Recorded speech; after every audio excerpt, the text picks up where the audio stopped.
Parenting Great Kids is brought to you by Ravel, Education a la Carte.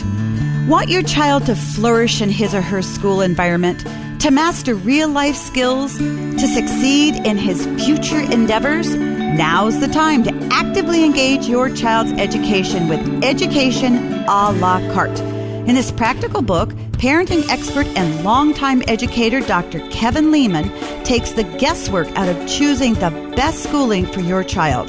He explores the pros and cons of public, private, and charter schools, as well as homeschooling and online schooling. Visit rebelbooks.com to learn more. And by Cooper Tire. Friends, I'm a safety nut. And isn't it crazy to think that your 4 tires are all that connect you and your car to the road? Thankfully, Cooper Tires has more than a century of experience in manufacturing comfortable, capable tires. Each Cooper tire is made to last for thousands of miles and to help you safely get to where you need to go and back again. Their dedication to quality means they understand precisely why your tires matter, which is why you can count on Cooper, an American company since 1914. For more information or to find a Cooper Tires dealer near you, visit coopertire.com. Count on Cooper and visit coopertires.com today. For 30 plus years, I've seen every type of child grow up. Instead of giving me what I wanted, she gave me what I needed, which was truth. Don't let emotions win. Let truth win.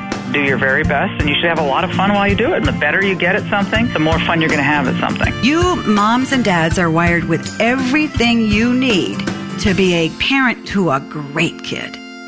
Welcome to Parenting Great Kids. This is episode number 37, Raising a Child with Special Needs. I'm your host, Dr. Meg Meeker. Today, I'm honored to welcome my dear friend, Chris Hogan, and his sweet wife, Melissa.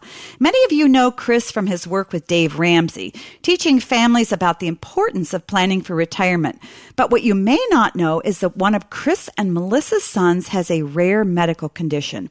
Today, we'll be talking about their family's journey, what they're learning from it, and how to support families who have children with special needs. Also in this episode, I'll be featuring a listener question from a mom struggling to get her toddler to eat. As always, I'll share my points to ponder so you can start using them right away. And remember, don't just download episodes, click subscribe. When you do that, you're joining my parenting revolution, and every new episode will automatically show up in your subscribed list. And we'd love for you to write us a review on iTunes and let us know what you think. Also, not only are we on iTunes, but the Parenting Great Kids podcast is also available in the Google Play Store and on Stitcher. So no matter where you get your podcasts, subscribe today and don't miss a single episode. Here are my points to ponder. First, give your spouse room to process his or her feelings. Men and women process sadness, anger, guilt, and other feelings very differently from one another.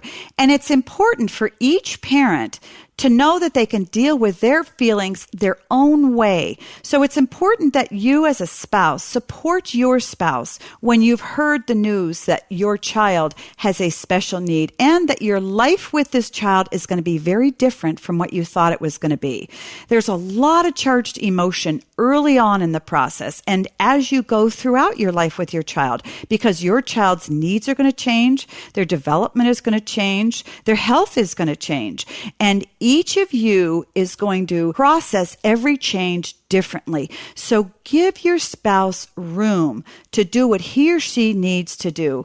You know, it's difficult enough, and it's very important for parents to come together and work together and to recognize you're on the same team here.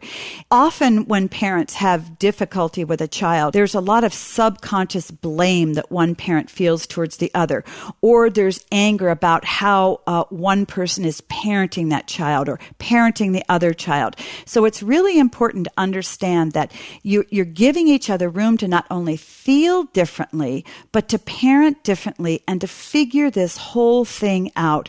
Parents with children without special needs go through that anyway. It's very common for parents to dislike the way one parent is parenting and to get angry at the way they're doing things because they're not doing things your way.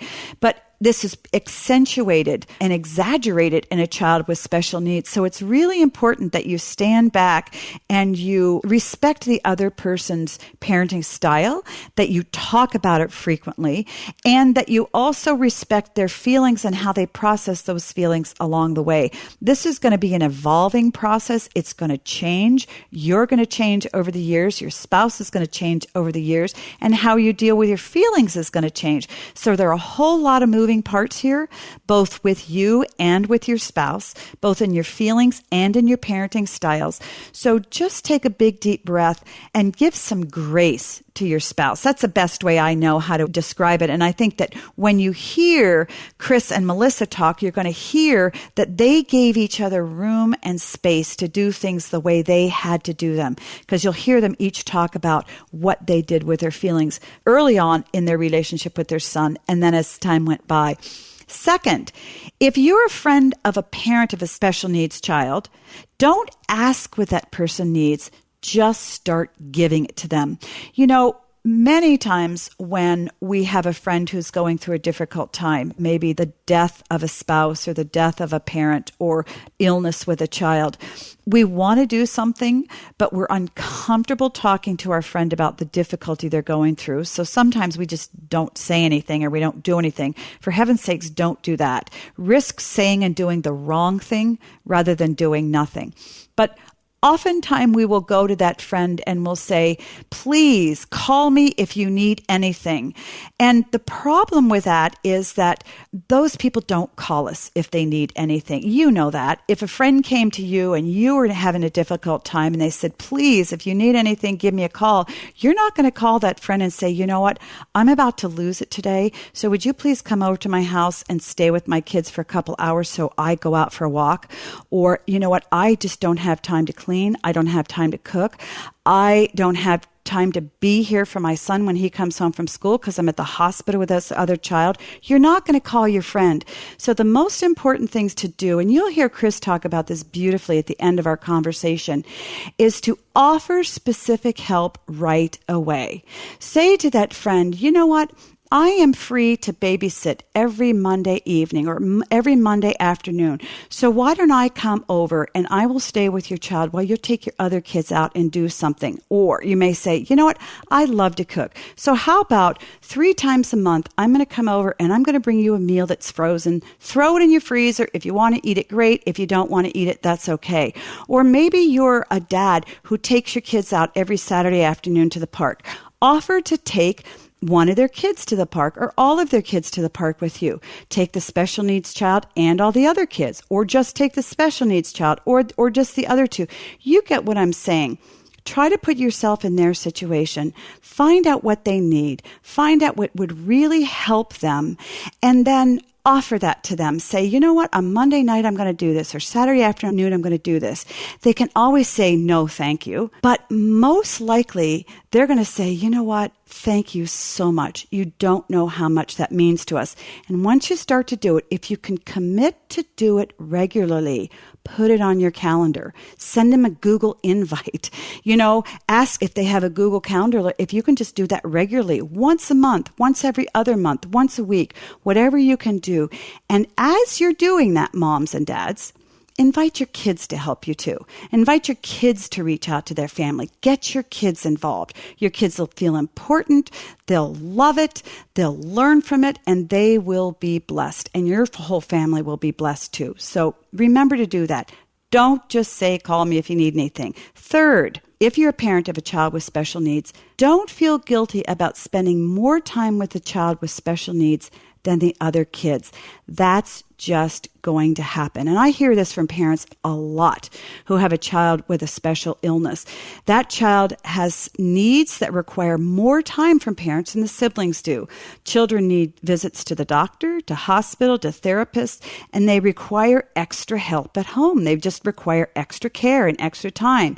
A lot of parents worry about the effect that this is going to have on giving more time and attention to the child with special needs, what effect that's going to have on their other children who are healthier? Are those children going to resent the child with the special needs? Are they going to be angry with the parents for not spending more time? Well, the answer to that is yes, and that's okay. There are going to be times when your child may feel resentful towards that child. That's normal. So talk to your kids about that. They're going to feel angry at you because you're not with them enough, particularly when they're younger and they don't really understand what's going on. And they feel that they're the center of the world and they don't understand why you're with their brother or sister rather than them all the time. It's normal for them to feel angry. So talk to them about it. Say, you know what, honey, I know this makes you feel very angry with me because I can't be with you. But you know what? Just know that I want to be with you and I'm going to make time to be with you. So expect them to have feelings that you may feel. They're going to be angry. They're going to feel guilty. They're going to feel sad. So give them room for that and don't reprimand them, but talk them through it. It's also important for you to realizing that you're doing the best you can do. You need to sleep too. You will hear Melissa talk. She's a very energetic person. She's a trained attorney. She started a foundation for her son's illness. And she says, well, you know, she doesn't sleep very much at night. And that really concerns me as her friend. It's really important that you give yourself some grace and say, you know, I'm doing the best I can. In order to be a decent mom to all my kids, I need to sleep 8 hours a night. So this is what I need to do. Recruit help if you need to. Don't do some things. Ask somebody to help you clean your house. Ask somebody to help you with your child. Ask somebody to bring your child to a doctor's visit if you need to. But realize you're doing the best that you can do. So it's really important to really peel off any guilt that wants to stick to you. That's the best way I can describe it. It wants to be there. Refuse it, reject it, peel it off. Talk to your other children about the situation that your family's going through. Ask them to join you in helping with their sibling.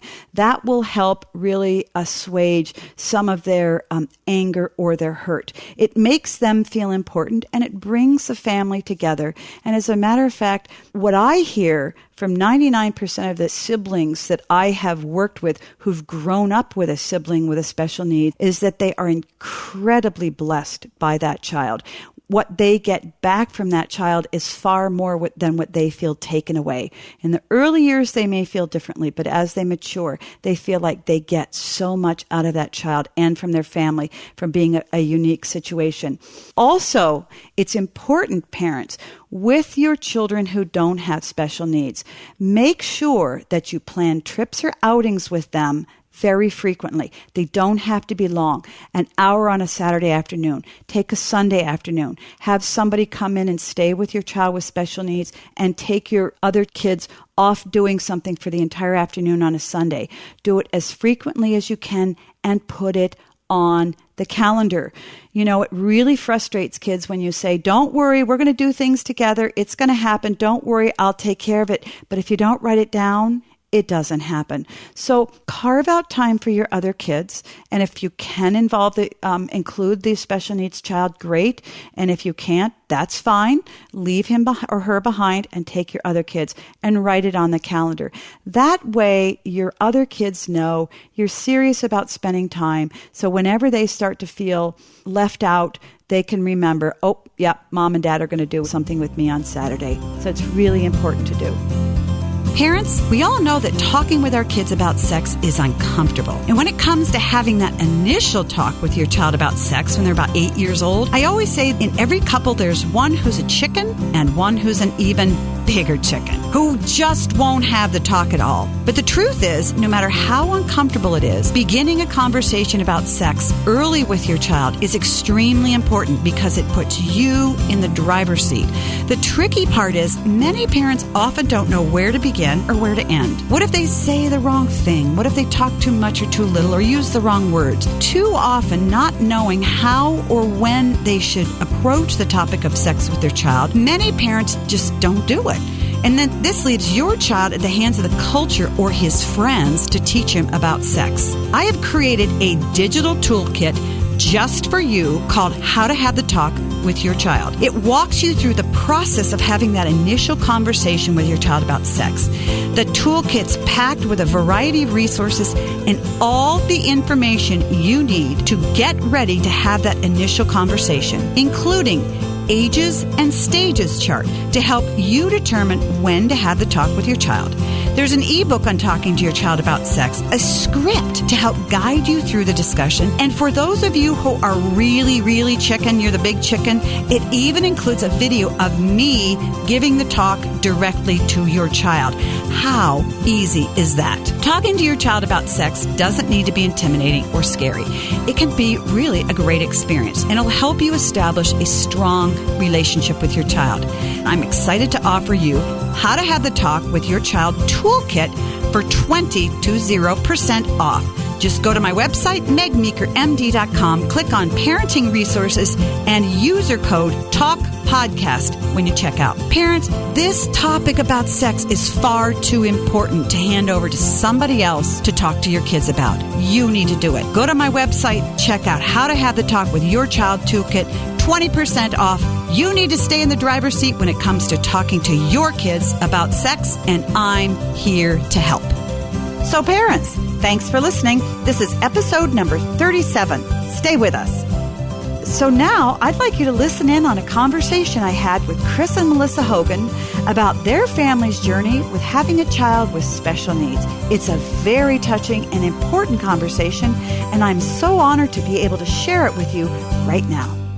Chris and Melissa Hogan, I'm so happy to have you with me today. You have a very unique story, and I wanted our listeners to be inspired and encouraged by the life that you have lived with your 3 boys. So thanks so much for joining me on my podcast. Thank you. Yeah, thank you so much for having us. You bet.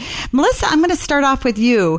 You have a son with special needs. You have 3 boys, and one of your sons has special needs. Can you tell our listeners what he has and how long he's had it? Yes, absolutely. He has a rare genetic disease called Hunter syndrome, or mucopolysaccharidosis 2. And since it's genetic, obviously he's had it since birth, but we discovered it when he was 2 years old, actually because my mom saw a TV show about the disease and diagnosed it, which was pretty miraculous. Wow. Shame on your pediatricians, huh? Your mom came through for you. She did. But his symptoms were so mild at the time that I really don't blame the pediatrician. It was pretty early. What were his symptoms at the time? He had chronic runny nose, lots of cold and respiratory infections. He walked a little differently, and his development had started to stall. And so she just saw those very unique and seemingly mild symptoms if you looked at them separately. You know, it's interesting because there's so much medical information available to people that didn't used to be available, like a television show about different kinds of pediatric ailments. How did you feel when your mom came to you and said, hey, I think there's something more going on here? Well, I actually didn't look it up right away. I Googled it the next day, and when I saw the pictures of the boys, which they have a look for this disease, I knew right away that's what he had. But it was pretty devastating because it's a terminal and degenerative disease with an average lifespan of, in the early teens. So, Chris, you're the dad. You're the guy who's supposed to make life okay and right and safe and good for your kids. Tell me what it was like for you as a father when you heard the news about your son's diagnosis. Well, I can tell you this. As a dad, it was devastating. It was one of those things where I really went through a range of emotions of being frustrated, not wanting to believe it, to truly becoming angry, frustrated, and then ultimately very, very sad. My heart was broken for this child because I didn't know, what all was going to be involved and what it was going to look like. But I did know that the dream that I had for my child, now his life was going to look totally different. And so it was heartbreaking there for a while. How did you two work that through together, or didn't you? Did you have to sort of work it through individually and then come together as a couple, or did you kind of process it together? Or how do you do that as a mom and a dad, husband and wife, deal with such heartbreaking news? Well, I mean, I can speak and then Melissa can join in. I would say we probably didn't do it well initially. How can you do it well? Yeah. Well, it was just, the emotions are so raw as you're trying to process. And, she really dove in and became more of an expert on the disease. And I probably resisted diving in too deep as I was trying to process. But I would say in that scenario, we definitely had to process individually. Now, we were tactical together in the things to do. I mean, that was no doubt. But I think on the emotional side of processing it, that it was an individual thing that slowly began to become more together in the process. Yes. Mm-hmm. So obviously you sort of went at different rates. I could just imagine myself crying all the time and my husband not talking, and this going on for a few years. So were you in my home? Were you in my home? Is that pretty much how you guys do? I mean, we all have our own personalities and we handle grief so very differently. I imagine it was very stressful on your marriage. It was. I think we did process it differently. I did probably cry every day for a year, I would say. And I found what I call my tribe. So some other moms who also had kids that were just recently diagnosed with Hunter syndrome, and we really tried to process it together. So that was really, really important. But Chris and I did sit down and say, okay, we have to do X. We have these doctors. We have these visits. We have these therapies we have to do. And so those tangible things made us have to develop a plan together. So you could walk it out and go through the motions, but I imagine, you couldn't direct how the other person sort of felt and that kind of a thing. You just had to sort of let them be who they were and feel what they felt and then just keep acting and moving forward, I guess. Chris, did you find a tribe or did you not need a tribe? Initially, I would say that I didn't need one. It was one of those things, and looking back on it, that was probably, that was a mistake. I chose to go the island route initially as I was processing and trying to really wrap my head around it. Looking back, I would have encouraged me to be more open. To talk about it with people sooner, and not just the factual stuff, Dr. Meg, but really the emotional side of things, how it's making me feel, not just the tactical stuff. I wish I would have done that better earlier. That's hard for men, isn't it? I don't want to speak for men, but in my experience, it's hard. Women tend to, we express our feelings, we look for help, we look to friends, we talk, we figure it out. And I think that it's really hard, and particularly for any dads who are listening out there. What would you say to that father who just found out, for instance, that his child has a terminal illness or an illness that may not be terminal, but it's definitely going to change the dreams that he has for the child or the future for that child? Yeah, I would say if I was talking to that dad one-on-one, I would tell them to take a collective deep breath, and whatever you're feeling is real. That it's not, you don't need to mute how you feel. But we do have to make some decisions. And I think it's looking at it and really understanding what you can control versus what you can't. I would encourage them to have an outlet to let out that frustration, whether that's working out, whether that's running, whatever that might be, to find that outlet and engage it. But to also, to the father, to understand that the child still needs him and the wife and mom still need him. And so it can't be all about you. At some point, you're going to have to really identify what can you do to serve and as well as protect your family as much as you can. Now, tell us the names of your boys if you're comfortable. Are you comfortable doing that? Sure. Okay. Yeah, we've got 3 boys. Tyson is 13, Brock is 11, and Case is 10. And Case is the one that has Hunter syndrome, the 10-year-old. The youngest. That's a great point, Chris. We often don't think about what effect does this have on the child.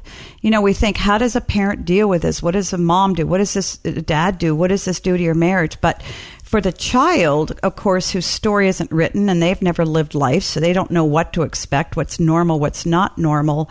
How did Case respond to this news? I mean, I guess that's all he knew, but he did have 2 older brothers who were different from him. I will let Melissa jump in on this, but I'm going to tell you something. One of the things that my wife did was she became an expert on this disease. And I don't mean that like tongue in cheek. I mean that she was having conversations with doctors and specialists on their level. That's how much she dug into this. And so much so that literally, she's helped people all around the world who newly diagnosed families through her blog and through her website with phone calls and things of that nature. So for her, she truly turned this into a way to serve people. Despite needing to be served, she was focused on helping others. So I just wanted to put that out there. But the amazing thing she did with Case, with his therapies, is that she made all the therapies, all the doctor's appointments, she figured out how to make them fun. She figured out ways to get him engaged in it, things that they were going to do fun after the doctor's appointments.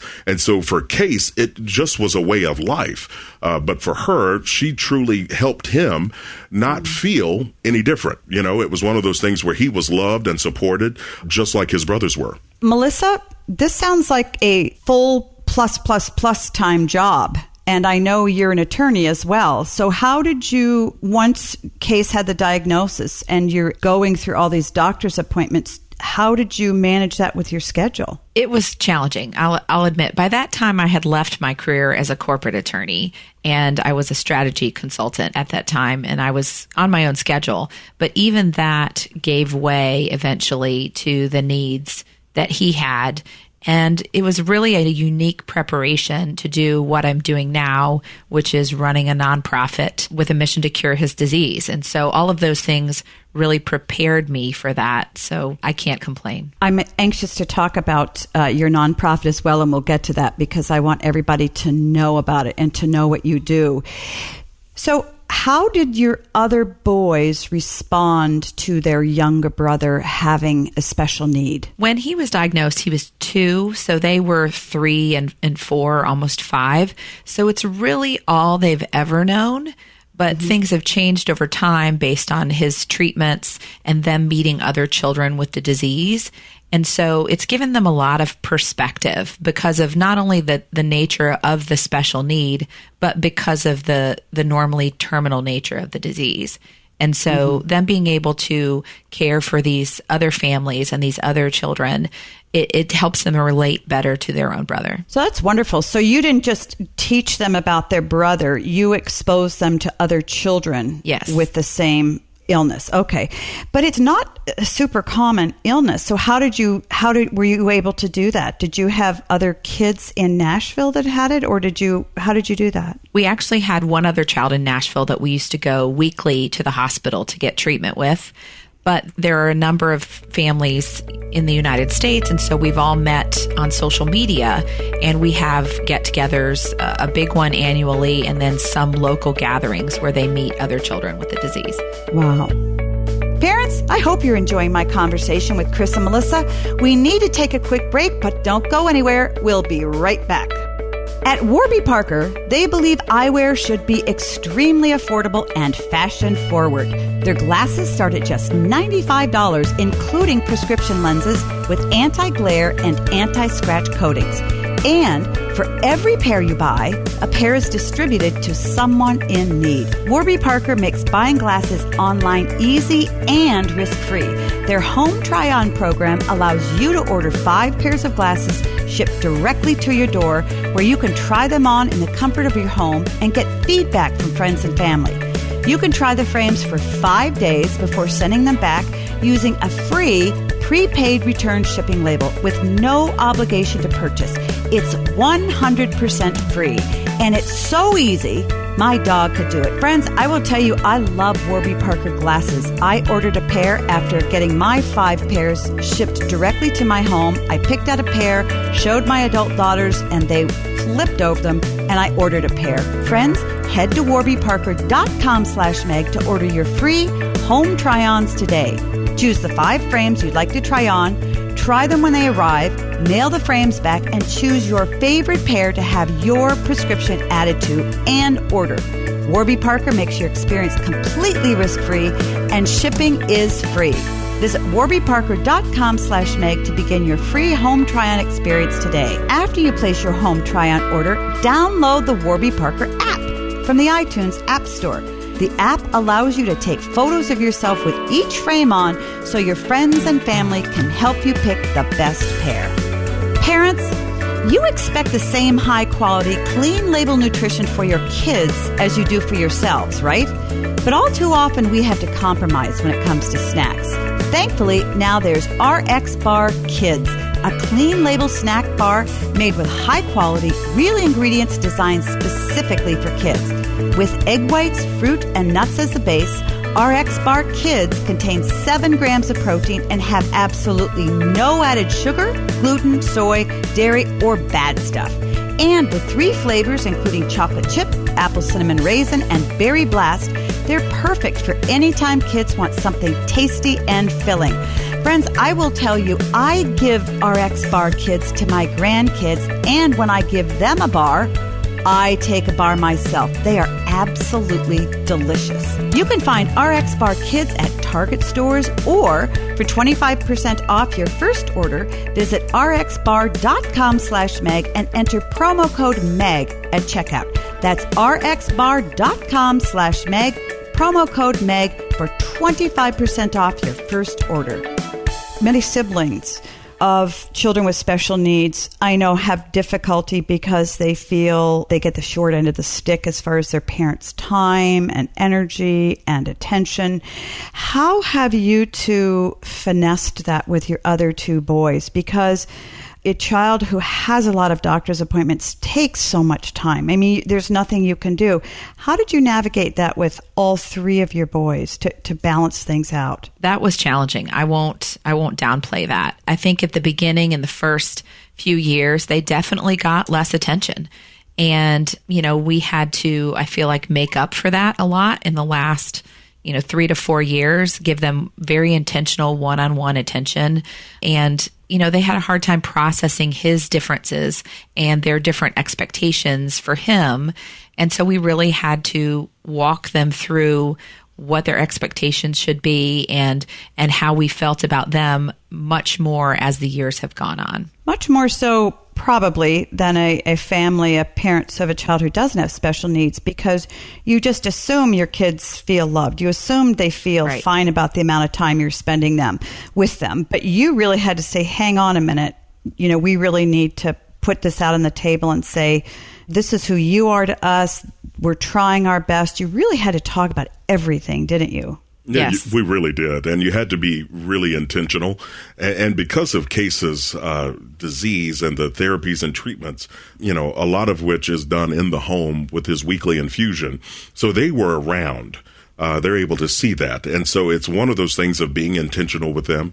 The boys, not only the 2 older brothers doing things with them, but also doing things individually with them. And so we became very intentional about those things, whether it's I'm taking one to dinner or one to breakfast or both. And so doing things, without their brother to give them that attention, but also doing things with Case without his older brothers giving him attention. And right. So it just became this mapping out clearly of what we're going to do and how we're going to do it. And they've actually dove into the disease too. So Case's older brother, our middle son, did Hunter syndrome as his science fair project this past spring. And he was talking to, first and second graders all the way up to 7th graders about the disease and about infusions and about gene therapy, which we're trying to fund as a cure for Hunter syndrome. And he even issued a social media challenge. He really dove into it, and it made him feel very proud of how he could help his brother. Wow, that's extraordinary. And I love to see that. I'll tell you, one of the things that I routinely see in siblings who have grown up with a sibling with special needs is they feel so enriched and so blessed by the life of that child, they can't imagine having life another way. And it's over and over and over again, I see that, kids who grow up like that, and I imagine the same is going to be true with your sons as well. Tell us what a week in the Hogan home is like today. Chaos. A lot of food is eaten. A lot of food with these 3 boys. But I mean, they're going to school, each and every day. And, my wife does Case's infusion once a week, typically on a Sunday afternoon. We are running around to sports practices. She is like a shuttle driver during the week. I try to get there if I'm in town, to be at some of the practices. And then we have games on Saturday. And so it is busy. It is very, very busy. But my wife said something years ago, and it really hit me hard. It was one of those things we kept talking about when we used to be able to, before the diagnosis, when we used to. And it was one of those things. She goes, you know what? This is now our new normal. Mm-hmm. And it was like a wake-up call for me. So I didn't keep looking back, but I could really look at it and go, you know what? That's exactly right. There is no magic thing that's going to happen right now to change our reality. So now moving forward, how are we going to deal with this new normal? Right. And, for example, this week we were at the hospital yesterday for orthopedics appointment and x-rays. And then we're at the hospital all day Friday for a dosing for his clinical trial that he's in. So it's a lot, but you just have to embrace it. And physically, it must be very tiring as well. Yes, it is. I have lots of people tell me that I need to get more sleep because when the kids are at school, I'm working on the foundation work and what we do, and then the appointments and things like that. So it's not uncommon that I'm getting about 3 to 4 hours sleep a night, which is not very healthy. Oh, my. Yeah, not at all. I mean, not at all. I know that both of you have a strong faith in God. How has this challenged that faith, or has it? In the first few weeks, it was very challenging because I had to look at this scenario, especially, it didn't hurt me so much that he would have special needs or that he would have additional challenges. The really hard part was to know that we would watch him disappear from us cognitively and then, pass away. And that was the challenge. And I had to really look at my faith and say, if I believe what I say I believe, then how does that fit with my sorrow over this situation? And it really challenged me to look at it differently and to say, hey, this is part of a plan. And if him dealing with this and us dealing with this as a family is part of that, then I need to see what I need to do for the Lord as part of that plan. That's very nice. I would have had a hard time being so nice. I think for a while, God and I would have not been on speaking terms, knowing my personality. How about you, Chris? Well, it was definitely a wrestling match. I don't think I ever questioned my faith. I think I did question why this was happening to my son. Why him? Why us? Those were questions that I said out loud and internally often. I think it was only because of my faith that I was able to truly wake up and do the things that I needed to do for my family. That was one of those things where you take that deep breath and you understand that we're an example. I think someone said that to me about 4 or 5 years ago.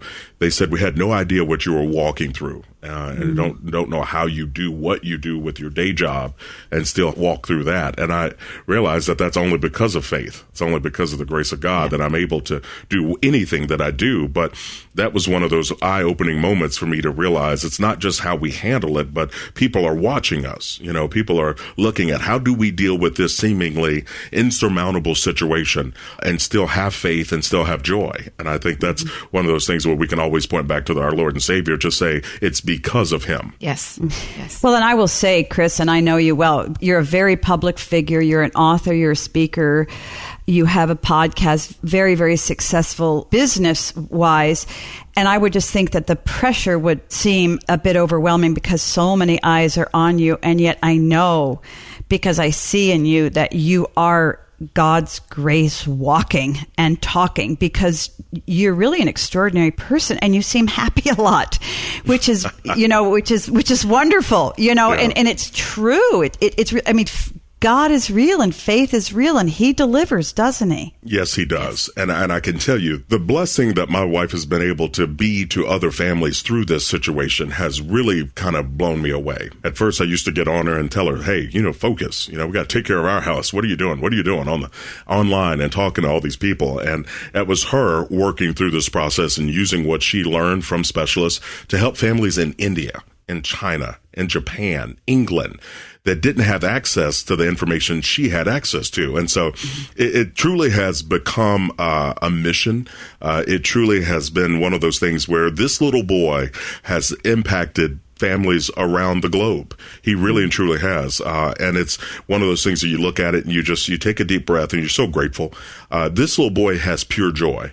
And it's one of those things where, I mean, he's just smiling, he's happy, and running. And, you know, he's been through countless surgeries, countless pokes and procedures. And if that little boy can have joy, as tough as his life has been, then why can't I? Right. Mm-hmm. So you have seen God bless him and your boys. Absolutely. Absolutely. We feel, I kind of go by the philosophy, to whom much is given, much is required.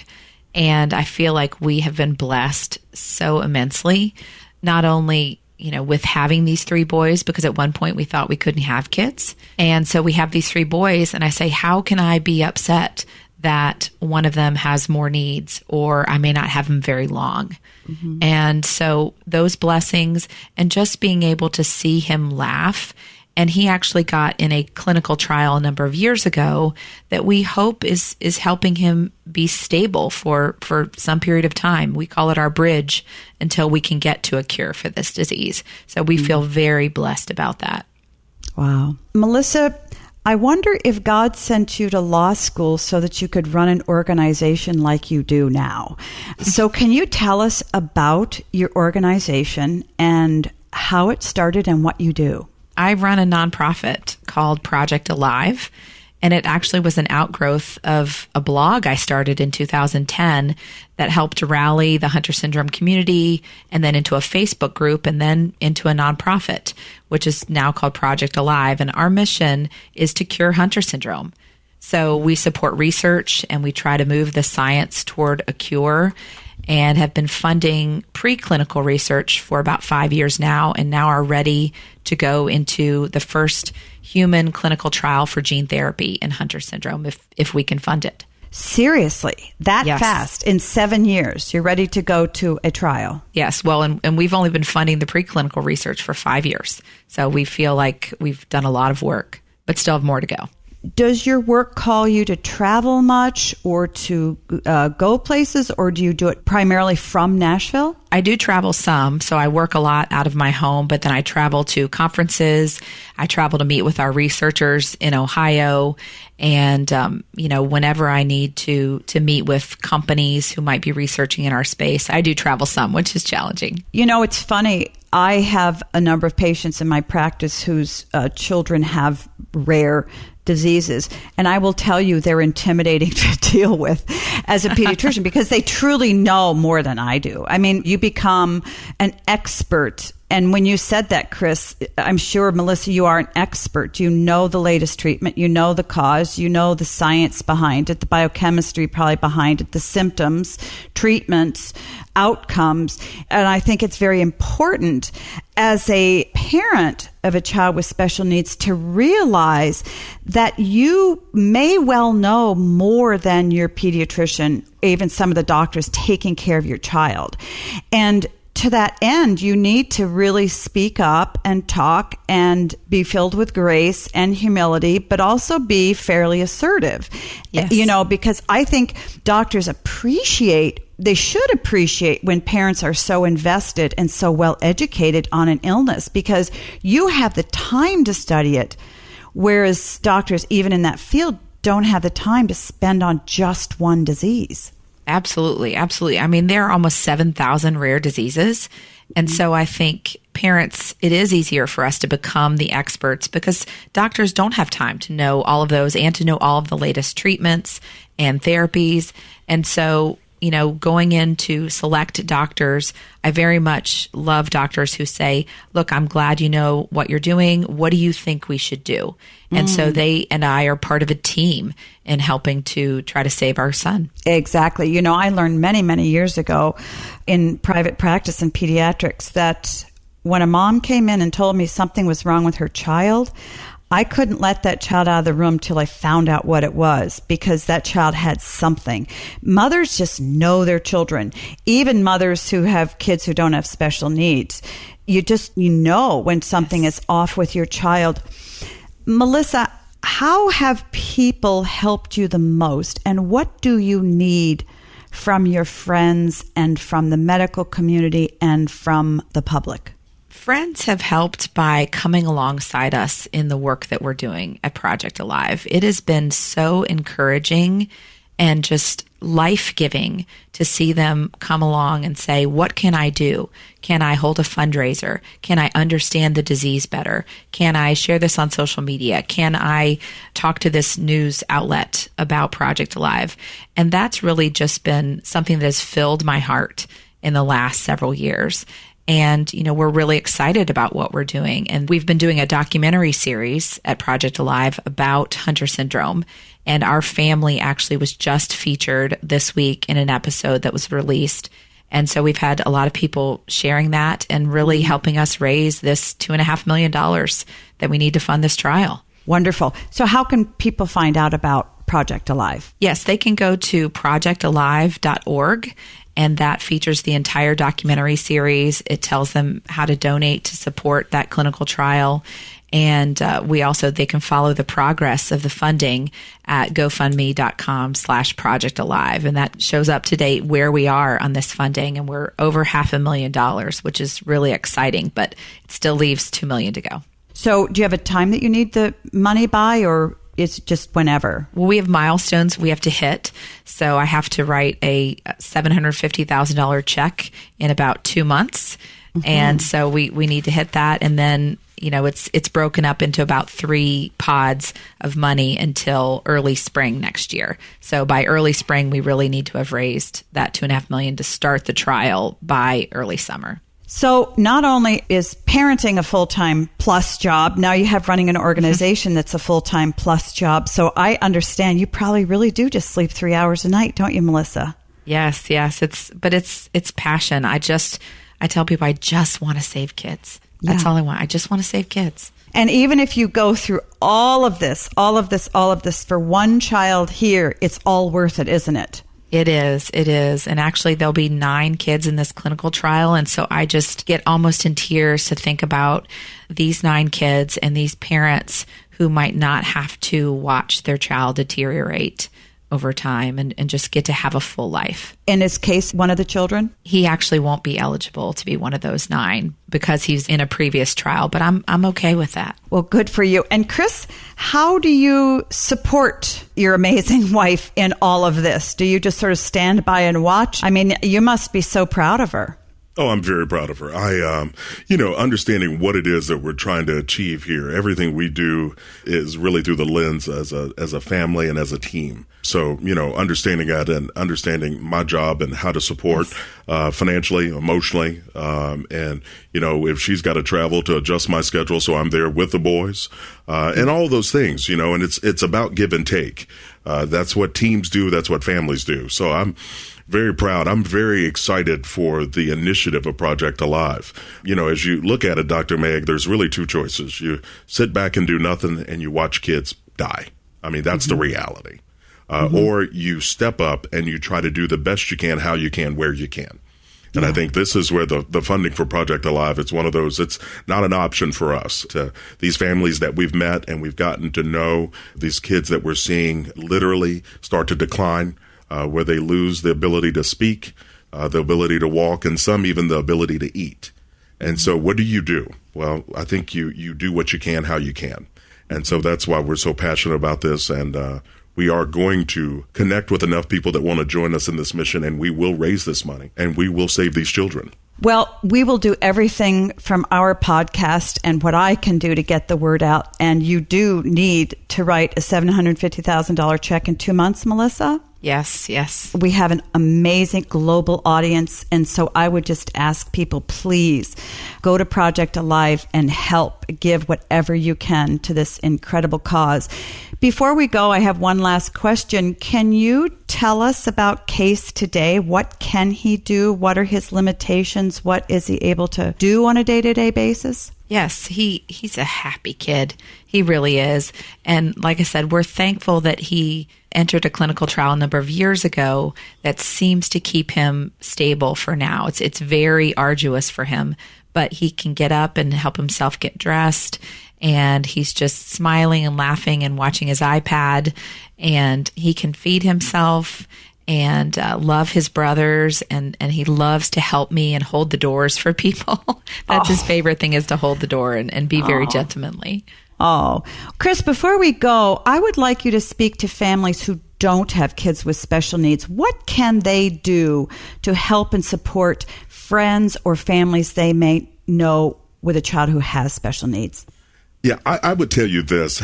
Being one of those families, obviously, we have been the recipient of some incredible friends. And I would say if you have someone in your community or in your church that has a special needs child, please engage with those families. Please make the time. Go over. Don't wait for them to ask you to do things. You're going to need to just insert yourself. Bring them dinner. Cut their grass. Offer to babysit for a couple of hours. If they have other kids, take those other kids on excursions. Sit down and talk with them about things that aren't disease related, that are life related. Having talked to families out there that don't have these things, I can tell you this is something that is missing that neighbors and people can do. Melissa, are there other things you would encourage people to do? I would agree with Chris. It is about really inserting yourself. If you say, what can I do? It's almost harder for parents of kids with special needs to come up with how you can help them than for you just to observe their life and say, I'm going to do this now. I'm going to do this every week or every month. And it is such a blessing when people do that. I think you're right. I think that people sometimes, when they don't understand an illness or they don't understand a family situation or person's situation, we tend to just sort of stay in the distance or in the background and go, well, I hope I can help. If you need anything, please call me. But people aren't going to call because they don't want to be a burden. So really take a risk and risk looking like you're overstepping bounds and offer help and give help. They can always say, no, thank you. Yes. But I think we need right. to really stick our necks out and take a risk if it feels like a risk, because many times people don't want to offend another person, and that causes us to do nothing. So what you're saying is risk offending somebody and just offer them help and say, I'm going to do this until you instruct me otherwise, but I'm not going to go away. Yes, you would end up being more of a blessing than you would know to that family. Well, God bless you both. Thank you so much. This has been an extraordinary conversation with you. I have been blessed. I have been inspired by both of you and by little Case, and we just hope and pray for great miracles for all those little ones out there with Hunter syndrome. Thanks so much for joining me. Absolutely. Thank you, Dr. Thank you for having us. All right, parents, now it's time to get social. I'd like to hear from you and interact with you. You can connect with me on Facebook, Twitter, and Instagram at MegMeekerMD. Or if you have a question, send it to askmeg@megmeekermd.com. Today I have a question from Stephanie, who writes, Dear Dr. Meg, my 4-year-old doesn't eat at mealtime with the family when she should. It's always a huge fight. She won't stay in her chair, she complains, never finishes her food, and is always hungry about 30 minutes after she gets up. How should I approach this? I try very hard to limit snacks, but it's extremely hard to make her go between meals without anything to eat. Well, Melissa, are you living in my house? I will tell you, I have a 4-year-old granddaughter who does the very same thing. And it's frustrating, and it's very, very common. First of all, rule number 1, never ever have food fights with your kid, no matter what. Food isn't worth fighting about. You offer food, you take it away, and that's it. The second thing that you say at the very end is, it's very hard to limit snacks, but extremely hard to make her go between meals. It's hard for you to make her go between meals without anything to eat, but she is perfectly fine going 8 hours without anything to eat. She is 4. So here's what I suggest that you do. Remember, at 4, what you're trying to teach your daughter is to sit with a family during mealtime because it's pleasant. But when she sits with a family during mealtime, she doesn't need to eat. She can eat when she's hungry. But what you're trying to establish is at a certain time of the day, at dinner time, or at breakfast, or at lunchtime, we as a family collect, we sit around the table, we enjoy a meal, we're together, and we talk. The point is to have her join with your family, but she doesn't need to eat. You don't want to get into food fights. Try to engage her in conversation. Try to engage everybody in a fun activity. Tell her it's going to be show and tell time. That when she sits down at mealtime, you're going to be eating your dinner. She's going to have some food in front of her, maybe even just a snack. But during that time, you want her to show the family something that she made that day, tell them something that she did that day or something she learned that day. In other words, Just teach her to have fun with the family sitting around the table. Eventually, you'll get her to eat with the family. But first things first, enjoyment first. Second, remember that 4-year-olds have notoriously unpredictable appetites. Many 4-year-olds only eat one good meal a day. So it's important that you make sure to pack in those calories and nutrition at that meal. Many kids, for instance, only eat a good breakfast because they've had an 8 or 9 or 10-hour fast the night before. So if your daughter only eats a really good meal at breakfast, make sure she gets eggs and she gets some fruits and some veggies and a starch in there. So pack it in so that if lunchtime she's not very hungry, that's okay. She can take a couple bites of something, and same is true at dinner. She won't starve. Third, limit her snacks. I am not a believer in an open kitchen, open refrigerator policy. It breeds terrible eating habits in all kids, old kids, young kids. Kids should respect the refrigerator and they should respect the pantry. And, you should offer them meals 3 times a day and snacks once in between those meals. That's it. Other than that, the kitchen's closed. A, because it's impractical. You don't need to be in there, or Dad doesn't need to be in there cleaning up the kitchen all the time. 2, kids need to learn to get hungry and then fill up. Kids who graze all day long never get hungry and they're never fully satisfied.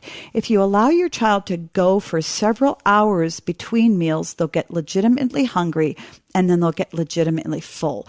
And that's an important cue for the body to learn. So don't let her just graze all day long. You're not going to starve your child. She can go 4 or 5 or 6 hours without eating. So if she wants Oreos half an hour after you just offered her her turkey sandwich, no Oreos. She can have an apple or a pear or a piece of fruit. That's it. The only time she gets sweets is if she eats her good meal. So you need to make some rules and stick to it. You feel like a bad guy, but oh well, she'll thank you in the end. Parents, I love answering your questions, so please keep sending them in to me. You can email me all of your questions to askmeg@megmeekermd.com.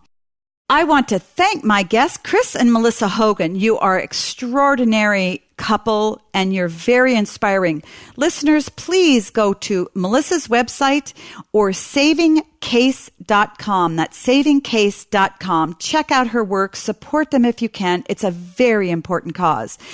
Now I'd like to recap my points to ponder. 1, give your spouse room to process his or her feelings his own way. 2, don't feel guilty about unequal time given to siblings, but plan outings and put them on a schedule. 3, if your friend has a child with special needs, offer specific help. Don't ask them to call you when they need you. So until next time, parents, remember, great kids are raised, not born. Hey, this is Bobby, producer of Meg Meeker's Parenting Great Kids podcast. We hope you've enjoyed listening to episode 37, Raising Kids with Special Needs. And thanks to you, Dr. Meg's Parenting Revolution has grown to over 1 million downloads. You can like Dr. Meeker on Facebook and follow her on Twitter and Instagram @MegMeekerMD. Just as a reminder, go to megmeekermd.com and sign up for her newsletter for giveaway opportunities and updates. And don't forget to share the podcast, write us a review, and click subscribe so you won't miss an episode.